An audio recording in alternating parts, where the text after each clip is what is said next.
Ben की हत्या उसके घर में ही हुई थी। बेन के दोस्त रॉय और जॉय अपराध स्थल पर मौजूद थे। जासूस मेहुल को जांच के लिए बुलाया गया था। जांच के दौरान निम्नलिखित जानकारी एकत्र की गई थी।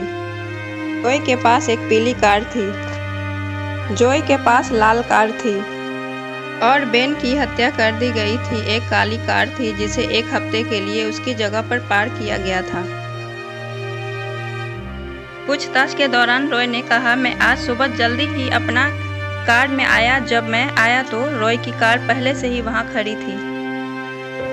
जॉय ने कहा, मैं आज सुबह आया था और रॉय की कार पहले से ही वहां खड़ी थी। मुझे कुछ भी मालूम नहीं है। बेन की हत्या किसने की? जेना बहुत ही मेधावी छात्र थी और उसकी नज़र भी कमजोर थी, इसीलिए वह हमेशा आगे की पंक्ति में बैठती थी। जेना अपने दोस्त रिक के साथ रहती थी, जिसकी कॉलेज में अन्य छात्रों से लड़ाई के कारण बदनामी थी। एक दिन कॉलेज जाने के बाद जेना का चश्मा फर्श पर गिर गया और टूट गया। जेना के पास कार नहीं थी और उसने रिक को उसे मरम्मत की दुकान पर ले जाने के लिए कहा। कुछ समय बाद जेना ने सैम सैम चिल्लाना शुरू कर दिया। रिक ने सैम को सड़क के पास बेहोश देखा।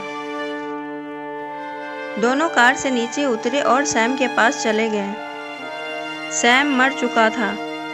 उन्होंने डिटेक्टिव मेहुल को अपराध स्थल पर बुलाया। मेहुल अपराध स्थल पर पहुंचे और 4 संदिग्धों की पहचान की। अपराध स्थल के पास 2 और संदिग्ध थे। रिक बोला, जब मैंने सैम को देखा तो मैं अपनी कार चला रहा था। सैम और मैं दुश्मन थे, लेकिन मैंने उसे नहीं मारा।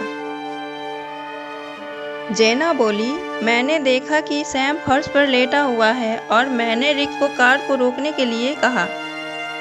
रियाना बोली, हम स्कूल के दोस्त थे और एक दूसरे को डेट करते थे, लेकिन अब हम एक साथ नहीं हैं। मैंने उसे नहीं मारा।